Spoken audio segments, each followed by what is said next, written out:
This is the Ultimate Dallas Sports Show, sponsored by your North Texas Chevy dealers. Together, let's drive. Hello, everyone, and welcome to the show. And tonight, we've got one of those nights where it's the old show business adage, the show must go on, regardless of what's going on. We have a start time. We got to abide by it. But somehow, I know it's Pete Delkus's fault. Well, it has to do with weather. Right.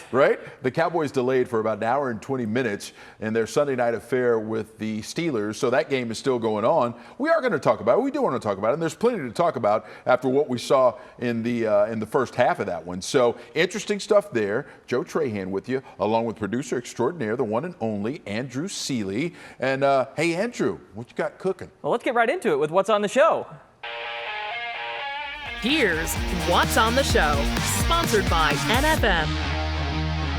Well, this is a perfectly timed position to make this because Cowboys apparently just scored a touchdown. We'll get into their offensive struggles, though, and how much that has impacted their first 5 games of the season. Also look at the defensive injuries that have plagued them thus far, and including this Steelers game. All of that, plus it's the return of everyone except Michelle's favorite game, no fence riding, this time with a look at NFL Player Podcast and Major League Baseball's wild card format. Joe, that is what's on the show. Now, who is on the show? All right, we got familiar faces on the show. The one and only Mac Engel, he is with us. Andrew, you're looking good right there. I hope so. Look at that. There we you're go. Okay, good. Right you get an extended look. But here's who we got all on the show. FaceTime we can. Yes, indeed. We got Mac Engel, of course, from the Fort Worth Star-Telegram. Mike Leslie is with us as well. And you guys, let's just jump into this thing. Cowboys just scored seconds ago to make it 13-10. And listen, Mac, I'll start with you, and let's start with the fact that this is an ugly game thanks to all the weather. It's one of those fields where it's a muddy, slow track, and I'll be doggone if I don't think it's not helping the Dallas Cowboys. What's your take on that? Yeah, it is, but I don't want to necessarily just say it's the field because these two offenses look so bad. I think these offenses look pretty bad because they are. Brandon Albee right now should hold out.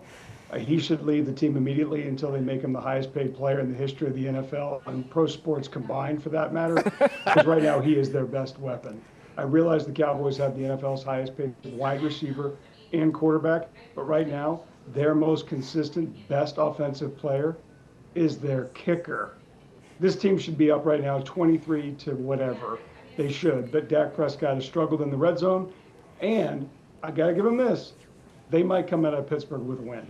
That would be amazing. Mike, what's your take just overall in general on this game so far? Yeah, it's been ugly. It has been very ugly, and it's been one of Dak Prescott's, frankly, worst games that we've seen from him in a very long time. Those 2 red zone turnovers. The smartest thing they did on this most recent drive, finally connecting with Rico Dowdle for the touchdown, was they didn't make it to the red zone. They scored from the 22. Apparently, that's the only way that they can do it tonight. It has been ugly for this football team, and sure, the weather factors into it, but I think Mac's absolutely right. This is reflective of who this Cowboys offense is, has been, and will be when your only real weapon is CeeDee Lamb.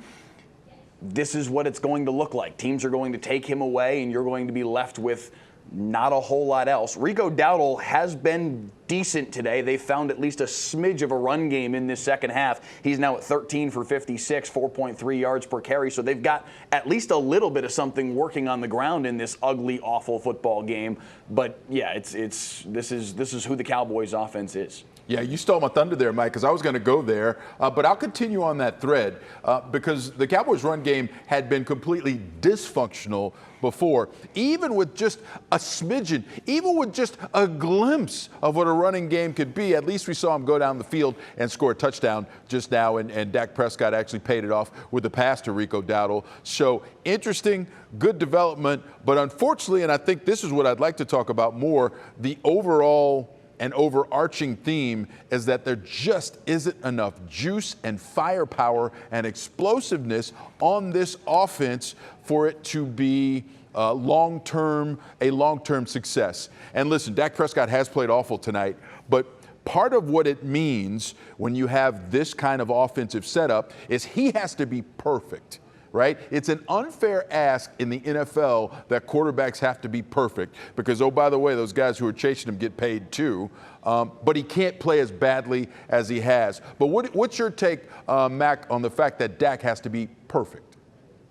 I think you're right. I think, the fact of the matter is they don't really have any threat in the running game. Although, Mike said it, Rico Dowdle's had a nice game tonight, a little bit. It's the best game we've seen from any running back they've shown this season. They don't really have anything else other than CD and Jake Ferguson sometimes. Brandon Cooks isn't an option because he's not playing tonight, but I mean, to count on him is too much. Jalen Tolbert has shown something, but to sit there and say, well, he's a reliable threat is a total stretch. They just don't have any. They don't have anybody. They just don't have any firepower. So if that's the way it's going to be, then Dak Prescott has to make plays and be perfect. And that first turnover he had tonight, he's got to recognize who's one-on-one with Terrence Steele, and that's TJ Watt. He's got to recognize that, and he's got to get the ball out of his hands right away. He didn't. He held on to it too long, got hit, coughed it up. There goes a scoring chance. The other one in the red zone, the pass attempt to CeeDee Lamb, it might have been a miscommunication. Maybe CD ran the wrong route. I don't know. But you can't make that throw. You just can't make that mistake and expect for this team to be able to overcome them consistently. They might tonight because Justin Fields against the Dallas defense looks terrible for the most part. And Dallas's defense should get a lot of credit. But for the most part, I think you hit on it. If this is the way these games are going to be played, and it's going to be the margins are going to be that tight, your quarterback has to be almost flawless, and that's too much to ask. That's a heck of a segue because we've done a lot of talking about the offense. We'll switch our focus to the defense when we come back. Stay with us in the Ultimate Dallas Sports Show. Today's headlines, sponsored by your North Texas Chevy dealers. Elsewhere around the NFL, Jaden Daniels has the Commanders at 4-1 on the year after a dominant 34-14 home win over the Browns. The Giants knock off the Seahawks 29-20 on the road. And for those who stopped paying attention to the WNBA after Caitlin Clark was eliminated, the New York Liberty knock out the defending champion Vegas Aces 3-1. They will play for the title against either the Connecticut Sun or the Minnesota Lynx.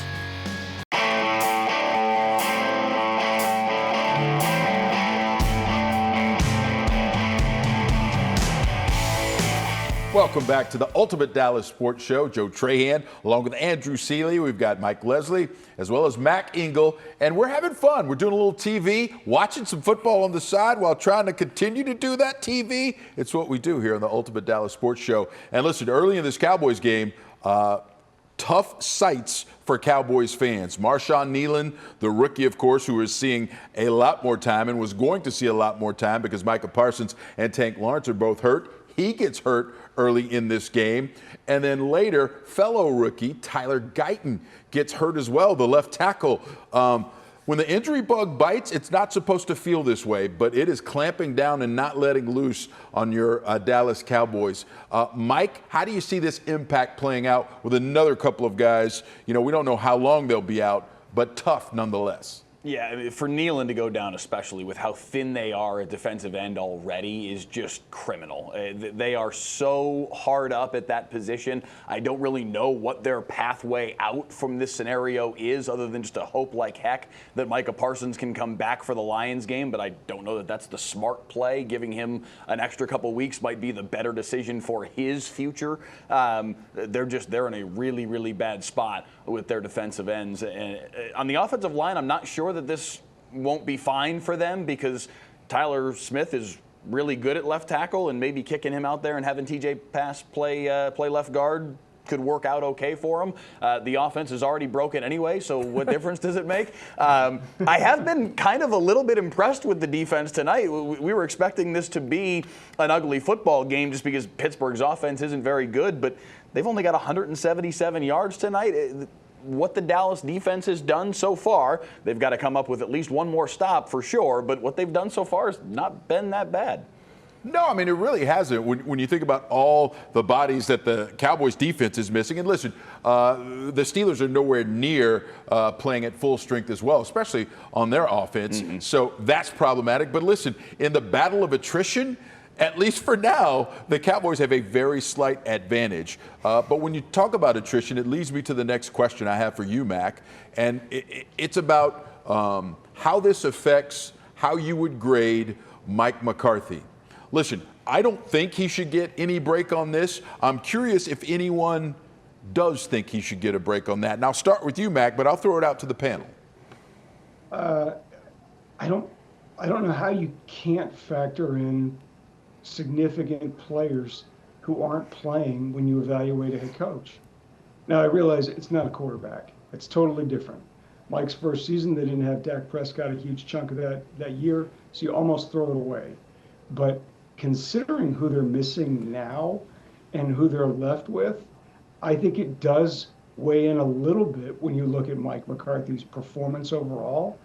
But I don't think it's one of those things where you would say, would that save his job? No, I don't think so. But I think it's also one of those factors that you say, well, okay, why did we not play this well? Why didn't we win this game? Well, we're missing this guy, and this guy, and we had to get a bum off the street to come in and fill in on third downs. That does play a role. But in this situation, in this season, after 5 years, I don't think that these kinds of absences are ultimately going to be the reason why he is or is not back. Guys? I think I'll jump in here and echo those sentiments because we've seen this version of McCarthy's offense with a different quarterback in Green Bay before, in Aaron Rodgers. And at least with Rodgers' case, for the better part of his career, he was perfect and was able to lead teams to victories. We're kind of seeing that Dak isn't necessarily that caliber. It's not that he's not a good quarterback to an MVP candidate, but he's not an Aaron Rodgers, and that's going to make a huge difference for this offense moving forward. And I think we already looked at McCarthy as a bit of a lame duck heading into the season. So regardless of how this thing plays out, maybe if you stun over the next couple of weeks here the Lions or the Niners, if we can allow ourselves to dream just a tad, maybe if they knock off some of the heavyweights in the NFC, they can change the picture a little bit. But as it is right now, it's a broken team that feels like it doesn't have a rudder heading in the right direction, regardless of who's going to be the head coach. And that's going to be something that this team needs to address one way or the other. Mike, what do you think? Fellas, it just got worse. Zach Martin just left the field and is questionable to return. That one, should impact the evaluation of Mike McCarthy. If they don't have him, now this is, I think, maybe 15 seconds old. This just happened on the last play that he left. And I'm already seeing some tweets that it may just be IV related. It may just be dehydration. So don't necessarily think that he's done for the night. But he did leave the field and had to be carted off the field.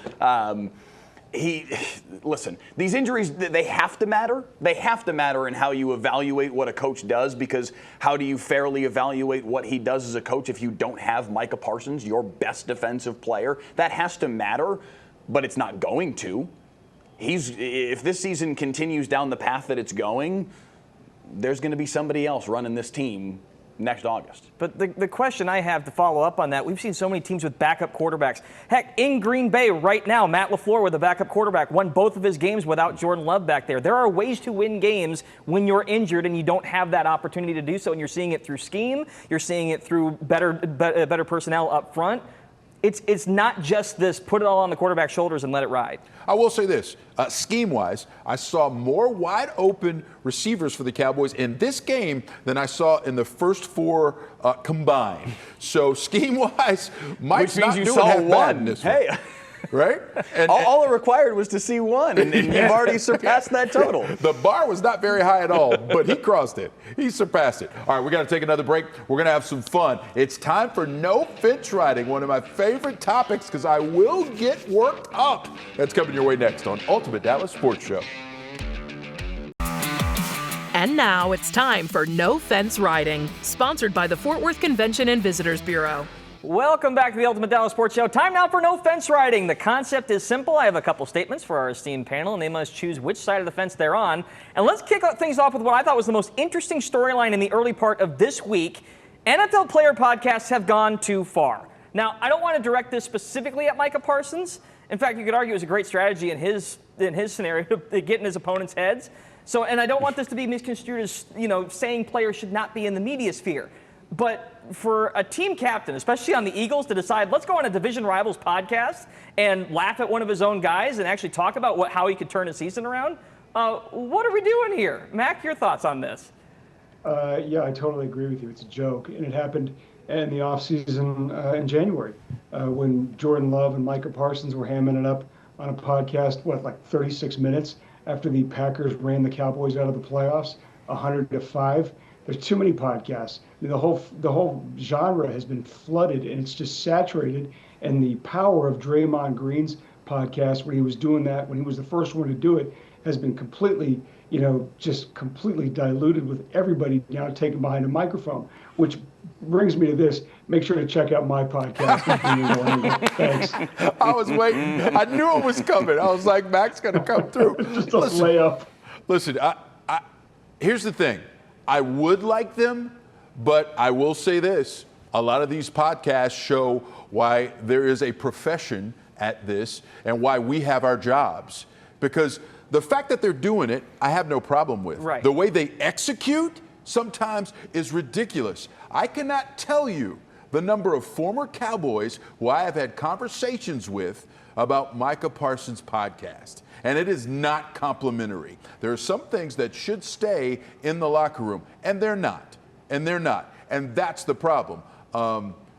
With a little bit more skill, a little bit more nuance, some of these things might be palatable. Listen, by and large, what the Cely brothers do, it's entertaining. And what Draymond did was entertaining. But you're right. The more people have glommed on to trying to make a few extra bucks, it has exposed some issues in some locker rooms.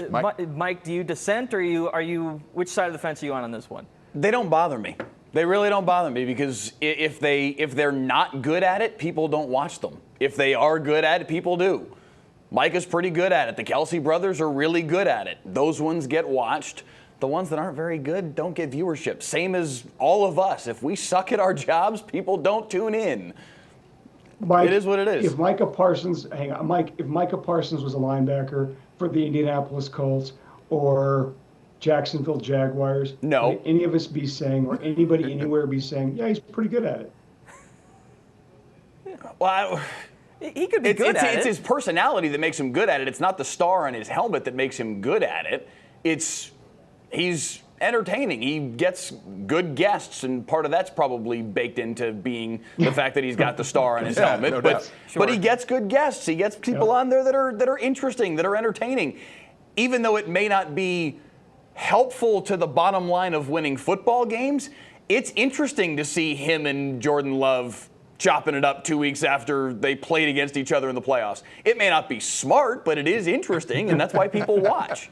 I was going to say, all right, quickly, let's move on to statement number 2 here. I'm going to say this. Major League Baseball finally got their postseason right. It's been under fire over the last couple seasons because some of the top seeds haven't done well, and I understand this feeling of let's reward teams for a 162-game schedule, but more teams, more excitement, give them a chance to survive a one-game playoff in the wild card. It has just felt better this year. Mac, your thought? I agree. I think Major League Baseball was the last one to figure out that the best way to cash in on the postseason was to just have more teams. It's followed the same path as the hockey, NHL, the NBA, and certainly the NFL, where just have more teams and more postseason games, have more games that matter. And so, unfortunately, the consequence is a 162-game regular season is now even further devalued.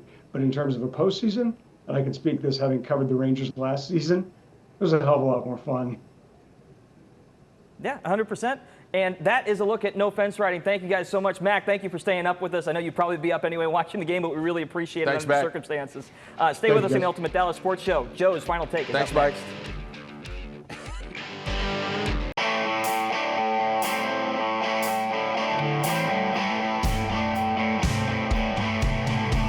Welcome back to the Ultimate Dallas Sports Show. Time now for Joe's final take.